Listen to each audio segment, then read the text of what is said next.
Por la señal de Santa Cruz de nuestros enemigos, líbranos, Señor Dios nuestro. En nombre del Padre, y del Hijo, y del Espíritu Santo. Amén. Señor mío, Dios mío, creo firmemente que estás aquí, que me ves, que me oyes. Te adoro con profunda reverencia. Te pido perdón de mis pecados y gracia para hacer con fruto este rato de oración.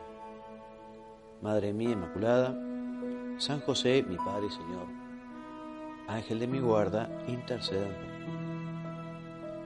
Queridos hermanos, en la meditación pasada de este retiro, comenzamos a meditar la vida de Jesús y la semana pasada nos preguntábamos, bueno, ¿quién es Jesús para mí? ¿Qué lugar ocupa Jesús en mi corazón?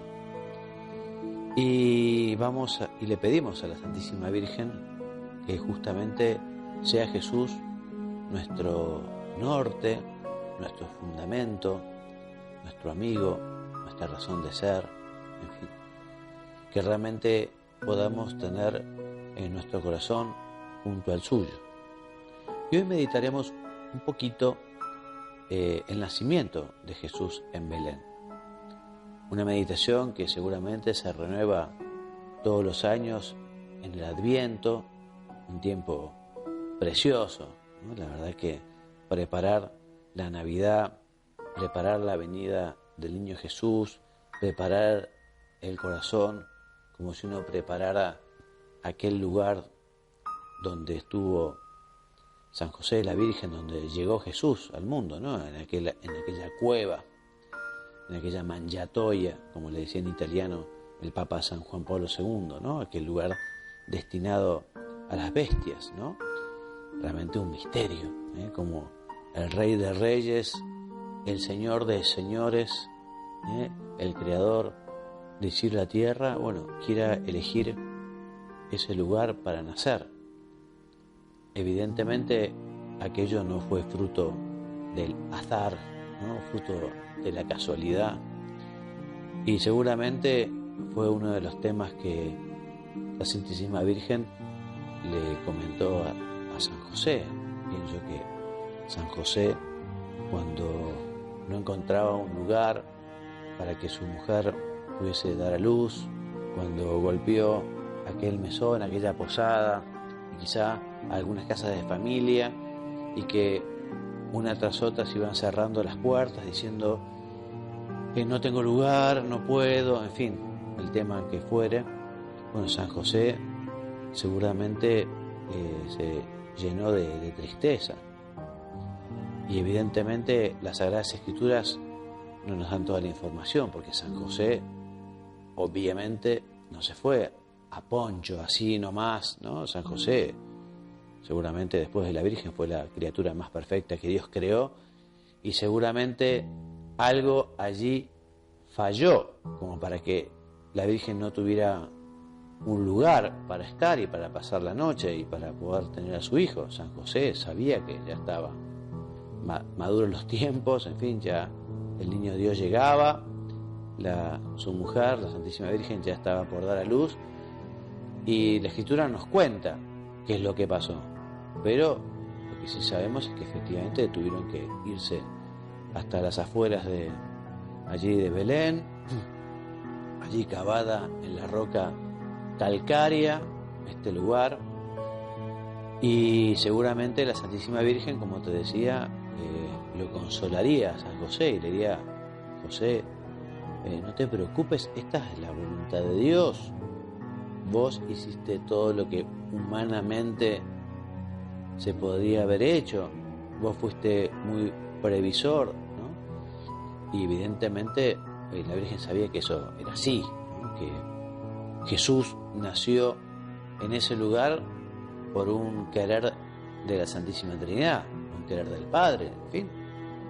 Y justamente este nacimiento en ese lugar nos deja muchísimas enseñanzas. San José María Escriba decía que el portal de Belén, el nacimiento de Jesús allí en esa cueva, era una gran cátedra, una cátedra desde donde se impartían muchísimas lecciones. Hoy vamos a detenernos en algunas pocas, ¿no? Y la primera lección que el Señor nos da es la del desprendimiento de la propia voluntad para cumplir la voluntad de Dios en la Santísima Virgen, en San José. Y otra enseñanza justamente es lo de el desprendimiento y la pobreza donde Jesús llega, ¿no? A ese lugar, pudiendo haber nacido en un palacio. Pero primero detengámonos en esto, ¿no? En lo difícil que puede ser a veces cumplir la voluntad de Dios. Porque cumplir la voluntad de Dios cuando coincide con la propia voluntad, eso es más o menos sencillo. Pero cumplir la voluntad de Dios cuando no coincide con la propia, eso ya es bastante más difícil, ¿no? Y aquello de que no hay peor sordo que el que no quiere escuchar es muy cierto, y pasa muchas veces que uno no es que quiera que no vea o que no escuche la voluntad de Dios, sino que uno tiene, digamos, la propia voluntad de tal manera marcada, fija, que como que no le damos espacio a escuchar la voz de Dios. Bueno, hoy en esta meditación, Jesús, te queremos decir que estamos dispuestos a abrir nuestros oídos, a abrir nuestro corazón, a abrir nuestra alma. Estamos dispuestos a hacer tu voluntad, incluso aunque no la terminemos de entender del todo. Vos fíjate que en la vida de la Santísima Virgen hay muchas veces en las que la Virgen no comprendió la voluntad de Dios. Sin embargo, la aceptaba, ¿no? Por ejemplo, esto, el nacimiento de Jesús en este lugar, la huida a Egipto cuando el niño se pierde a los 12 años, quizá la misma muerte de Jesús en la cruz. En fin, la Virgen se preguntaría, bueno, ¿por qué, no? ¿Por qué? La muerte de Juan Bautista, ¿no? El hijo de su prima, tremendo. Pero la Virgen, que en esos casos seguramente no encontraba una respuesta humana, bueno, lo trataba de entender de un punto de vista sobrenatural, espiritual, en el sentido de que, bueno, Dios sabe más. Si Dios lo quiere, yo lo quiero. Bendita sea la voluntad de Dios.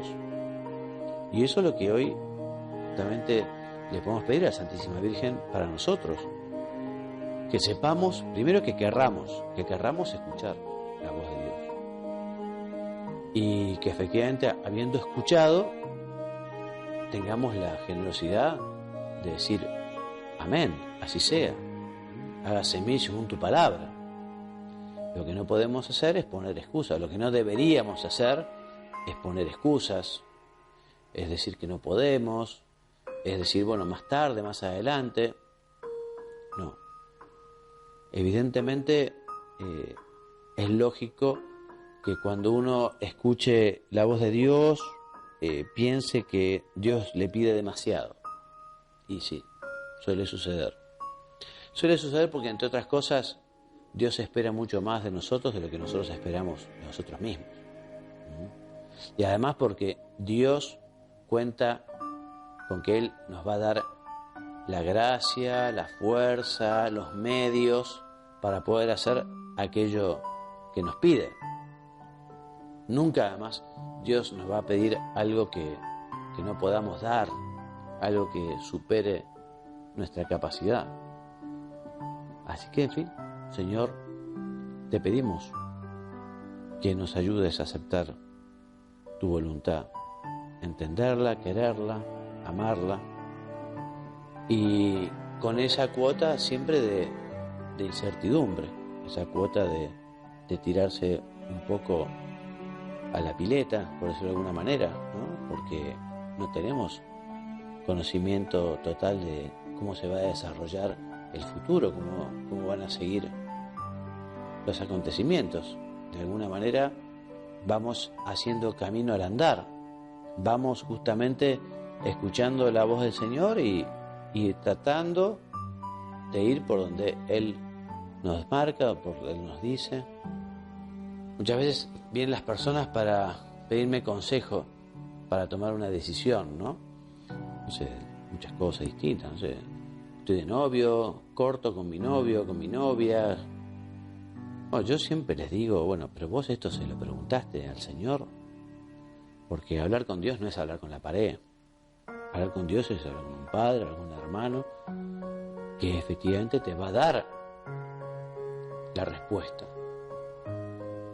No como quizá te pueda responder un amigo o tu padre, pero sí en algún momento haciendo la oración, leyendo algún libro, con algún consejo en la confesión, en la dirección espiritual, pero Dios te va a responder. Por eso, en primer lugar, preguntarle a Él: Señor, ¿qué tengo que hacer?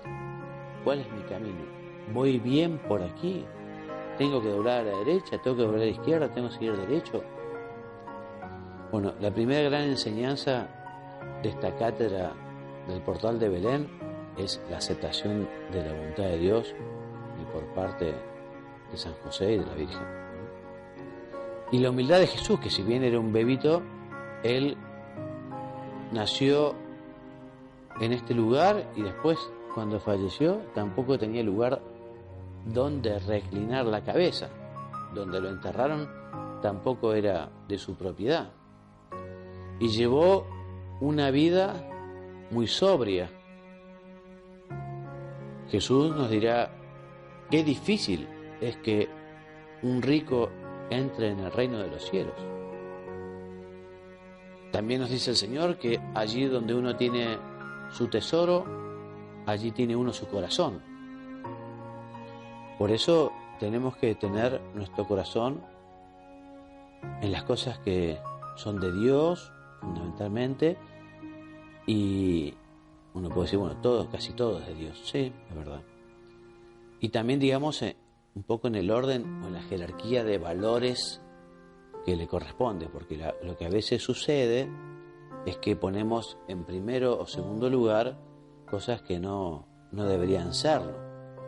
Por ejemplo, toda la cuestión material, las cosas, es importante que uno justamente las tenga, quizá para poder trabajar profesionalmente, o un padre de familia para poder mantener justamente a sus hijos. En fin, lo material es muy importante y tiene su lugar, pero muchas veces no debe ser el primero, ni mucho menos.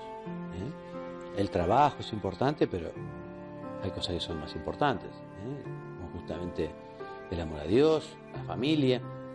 Entonces, le pedimos al Señor que nos dé esa sabiduría para darle a las cosas el valor que necesitan, ¿no? Cuando Jesús habla de los pobres de espíritu, es justamente esto, ¿no? Personas que tienen ese desprendimiento. Quizá sean poseedores de riquezas, pero que viven con una gran discreción, gastando lo que se necesita, sin ningún tipo de lujo, de capricho. Más, justamente, muchas personas, por tener medios, tienen la posibilidad de hacer mucho bien a otras personas, ¿no? Estas instituciones. ¿Cómo es nuestra pobreza? ¿Cómo es nuestro desprendimiento? ¿Qué valor le damos nosotros a las cosas?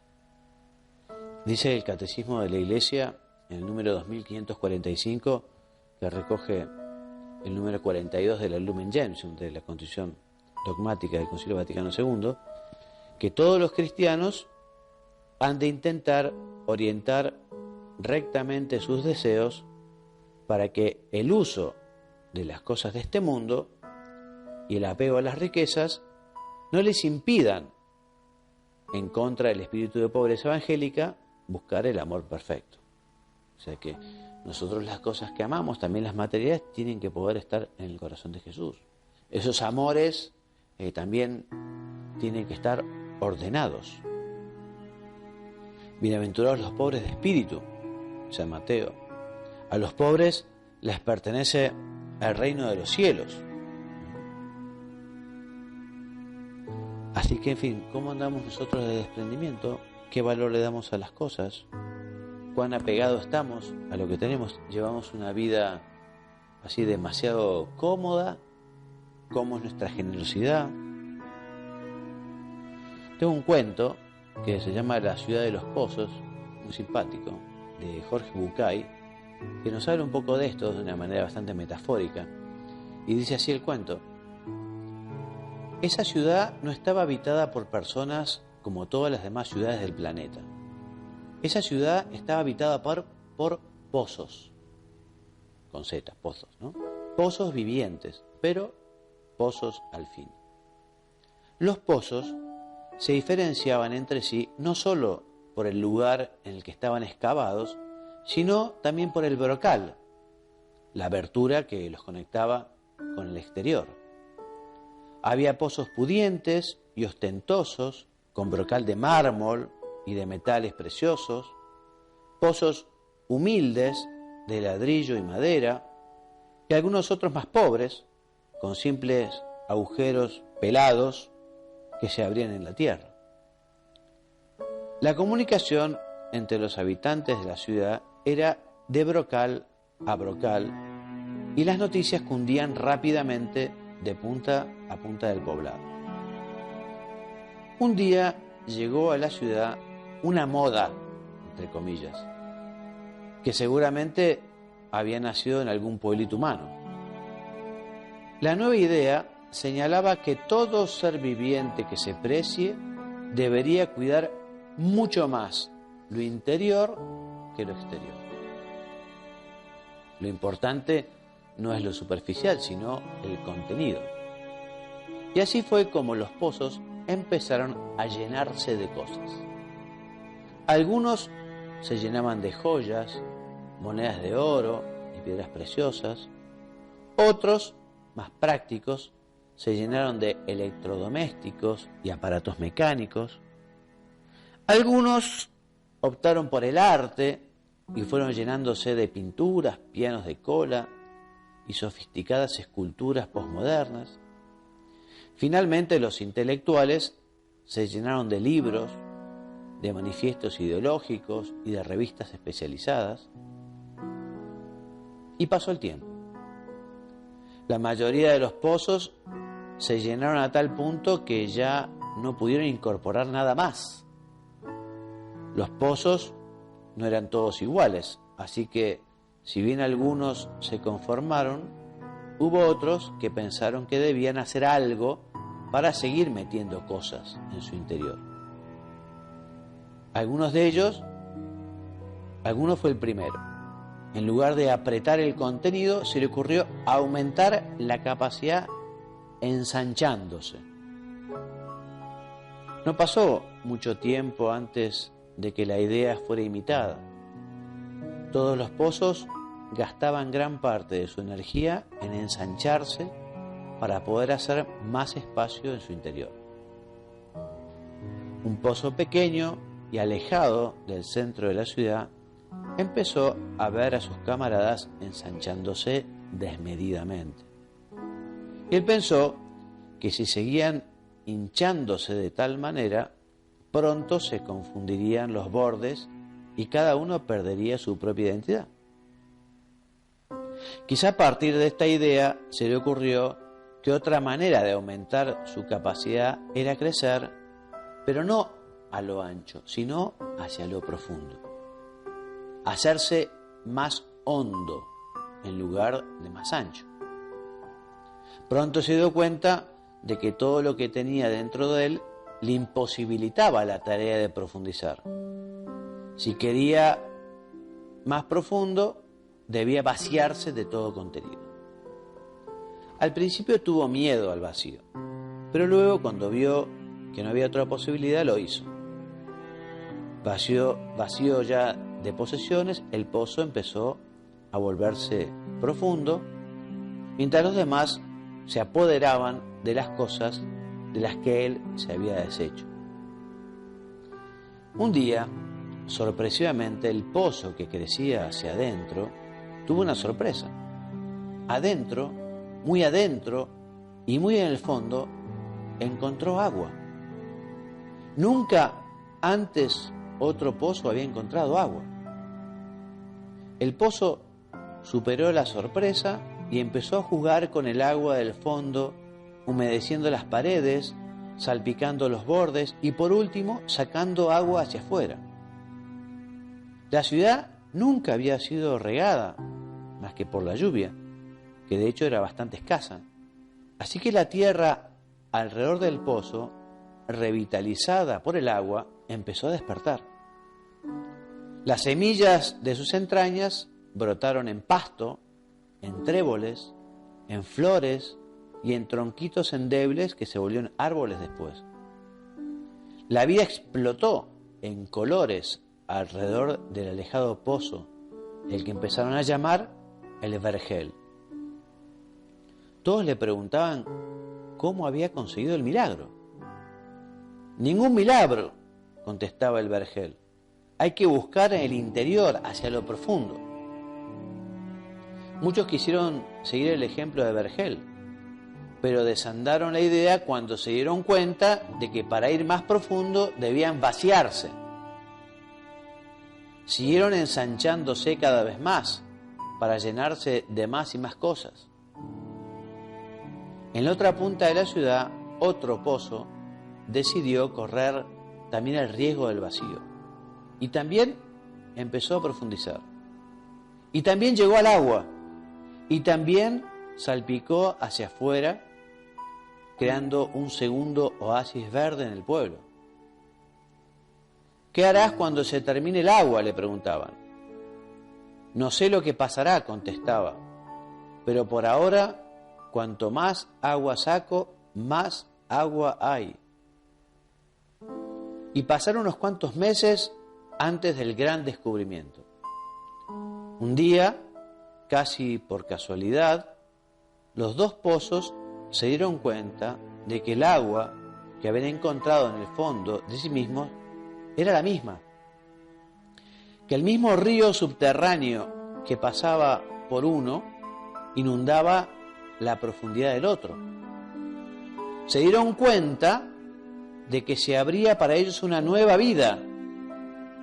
No solo podían comunicarse de brocal a brocal, superficialmente, como todos los demás, sino que la búsqueda les había deparado un nuevo y secreto punto de contacto.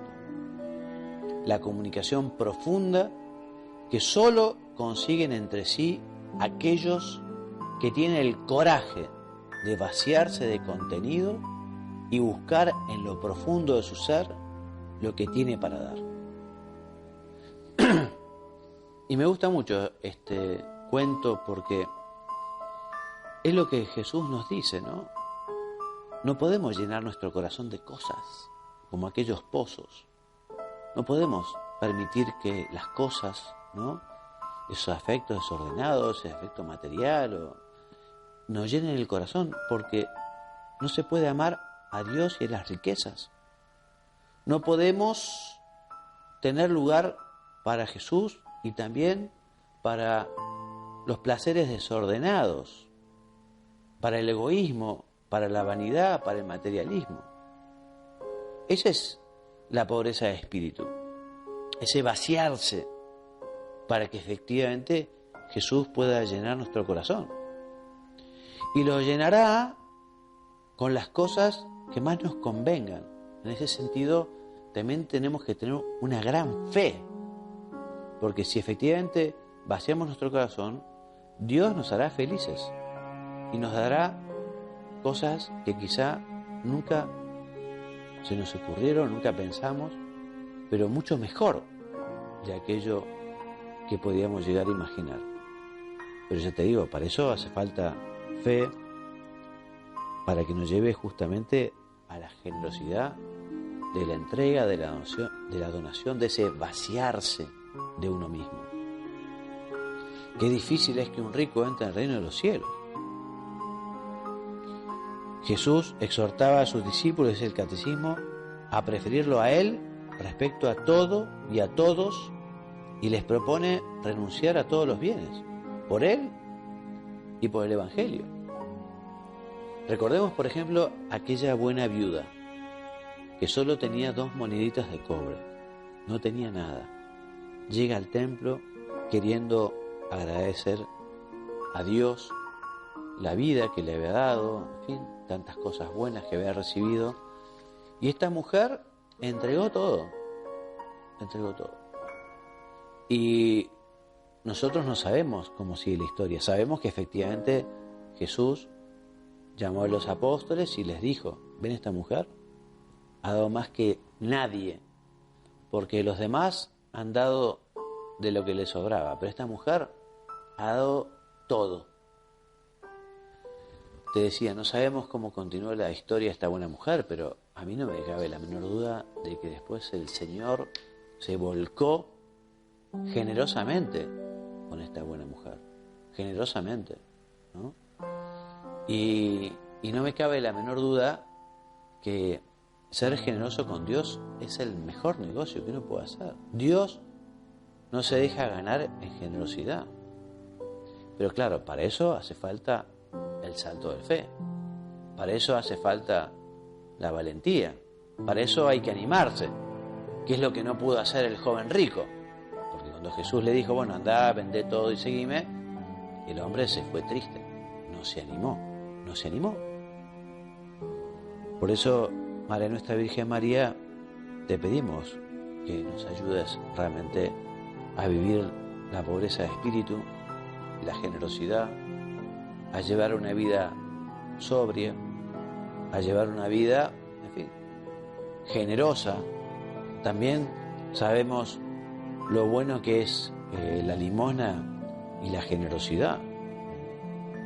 La Sagrada Escritura nos presenta la limosna como un acto gratísimo a Dios que nunca queda sin recompensa. De ella, el libro del Eclesiástico dice que es más útil que el oro y que obtiene de Dios la remisión de los pecados. En el libro de Tobías, el arcángel San Rafael dice que vale más hacer limosna que atesorar, y que salvar de la muerte y purifica de todo pecado. Bueno, ¿cómo andamos nosotros de generosidad en nuestra limosna? Jesús nos dice, dad y se os dará. San Juan nos dice, no amemos de palabra ni de lengua, sino con obras y de verdad. Así que, en fin, hagamos el examen de conciencia y veamos cómo estamos de generosidad, cómo estamos de desprendimiento. También el portal de Belén, el nacimiento de Jesús allí, nos deja otras enseñanzas, ¿no? Además de aceptar la voluntad de Dios, de la humildad de San José y de la Virgen para querer lo que Dios quiera, además de la pobreza, del desprendimiento. También tenemos allí a los pastores y los Reyes Magos, ¿no? Que fueron a adorarlo, a agradecerle. Y a veces uno que se siente tan poca cosa, que no sabe ni cómo rezar, ni qué ofrecer a Dios, mira, hasta un burro hay en el portal de Belén. Un burro allí que le da calor al niño Dios. Y uno puede alguna vez sentirse un poco burro, pero el burro también, ¿no? Seguramente recibió el agradecimiento, ¿no?, del niño Dios por aquello, ¿no? O sea que ahí en el portal de Belén tenemos que encontrar justamente la respuesta a muchísimos de nuestros interrogantes. Viendo allí al niño Dios, viendo a San José, a la Virgen, tenemos que animarnos justamente a poder tener esa generosidad.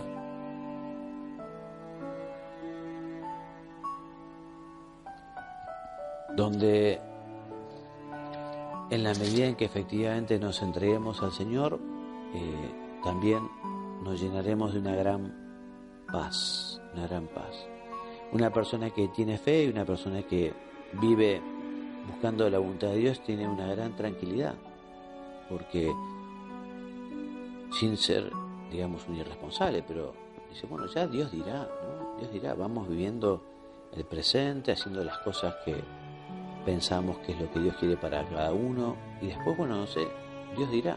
Eso de que estamos en las manos de Dios es una gran verdad.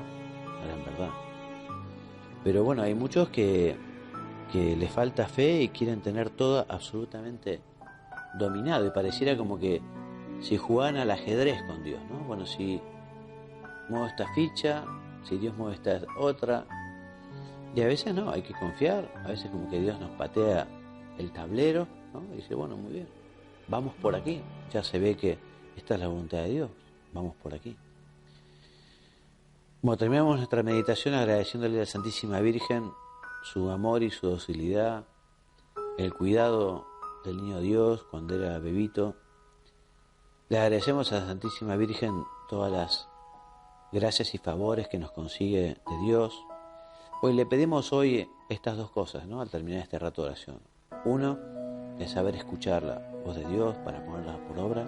Y dos, que vivamos el desprendimiento, la pobreza cristiana. Que realmente seamos personas generosas con lo que tenemos y que llevemos una vida sobria, templada, una vida, digamos, como la debería llevar todo cristiano, ¿no? Según sus circunstancias, ¿no? Pero alejado de la vanidad o del materialismo, alejado de esa idea de llenar el corazón de cosas superfluas que justamente nos separan de Dios. Terminamos entonces con nuestra oración, con la misma oración con la que comenzamos hace un ratito. Te doy gracias, Dios mío, por los buenos propósitos, afectos e inspiraciones que me has comunicado en esta meditación. Te pido ayuda para ponerlos por obra. Madre mía Inmaculada, San José, mi Padre y Señor, Ángel de mi guarda, intercedan por mí. En el nombre del Padre, y del Hijo, y del Espíritu Santo.